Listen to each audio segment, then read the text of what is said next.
So the amount of dollars being created by the federal government is much more likely to create inflation than we've ever seen before.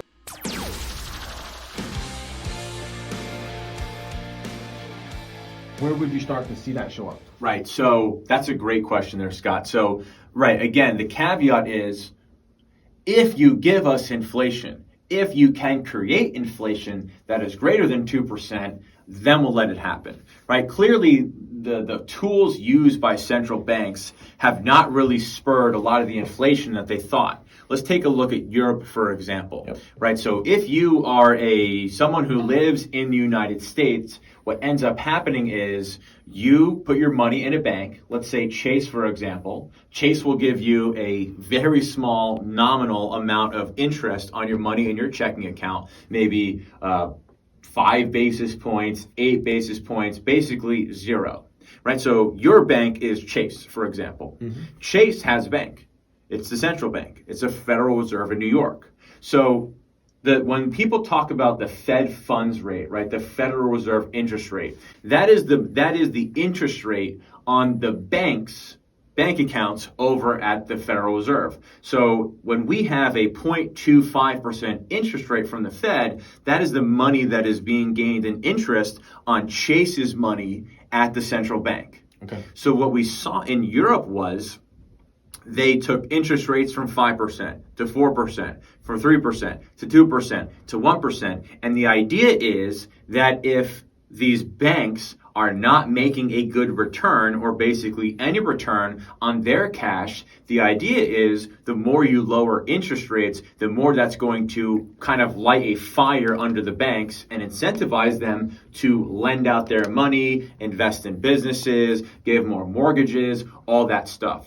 So what happened was in Europe was they went all the way down to zero in terms of interest rate. And that still did not spur the type of economic activity and lending that they wanted. So what Europe tried for the first time ever was they went into negative interest. So if you are Deutsche Bank, just as an example, because they are a European bank, Deutsche Bank parking their money at the ECB, which is just a European central bank, they were getting penalized for doing it. Right? They were having to pay the bank for the pleasure of keeping their money there, which of course is a little bit backwards. That big experiment, unfortunately, over the past couple of years has not really spurred any of the economic activity from those banks lending out that money. So when we look at the United States, for example, right, our Fed has said, hey, clearly that going below that zero bound, it didn't do the trick. And in fact, it created a lot more deflation, right? So let's look at what could potentially cause it. Because again, the Fed doesn't really necessarily have the tools that we all thought they did to create inflation. But what they've done is they've kind of opened up the door and said, if you give us that inflation, then maybe we'll get it. So we're looking at a couple things happening right now in the United States that we haven't seen before. So let's talk about one of the first things. Right now, the Democrats, right? So they were able to maintain the House. They're 50-50 split on the Senate, but the Vice President of the United States, who is a Democrat, is going to be the deciding factor. So you could basically say they have the Senate too. And of course, President Biden is going to be sworn in the next 45 minutes, actually, looking at the clock. How does that influence the Fed? Right. So they don't influence the Fed, but what they're saying is they ran on and they are likely to legislate on, assuming anything they said is going to be fairly accurate, very inflationary things. So they're talking about an additional $2 trillion in additional coronavirus relief. They're talking about $2 trillion for infrastructure. They're talking about a couple trillion for healthcare. They're talking about up to $9 trillion in fiscal policy. See, the big kicker here out of the U.S. government that we're likely to see moving forward that we haven't seen before is a massive fiscal policy, where before it was just a massive monetary policy from the Fed. If we look at the 2008-2009 financial crisis, the fiscal stimulus was $800 billion.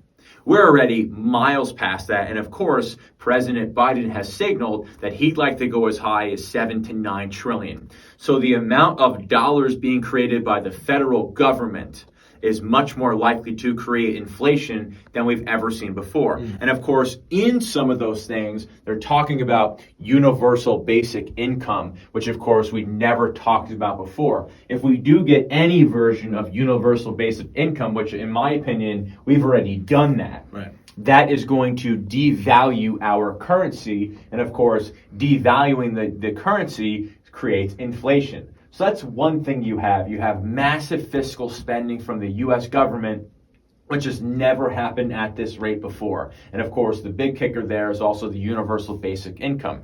At the same time, if you are a country, if you are Mexico, and you want to buy oil for your citizens via OPEC, you have to do that transaction in US dollars. So historically, what has happened is if I'm Mexico or Scott, you're the country of Mexico, and you want to purchase a million barrels of oil from OPEC. If you did not have US dollars, what do you have to do? You have to buy dollars in order to take those dollars and purchase the oil. So that, for the last 40 years or so, has really kept a floor of support under the US dollar, because right now, as a world, we're still very much dependent on oil. But again, if we talk about the Biden administration, and we talk about like the Paris Accord, and we talk about a lot of the countries in Europe, they're talking about getting off of the fossil fuel industry, off of fracking, and on different types of energy. Of course, if you don't have the demand for oil that you did, let's say 10 years ago when everything was about oil, even if you take 5% of your energy production over the next couple years and you put it onto solar or something else, that's going to create less demand to have to own the dollars if you are, of course, a country that wants to transact via OPEC and oil. On top of that, we're also seeing the Asian countries, China,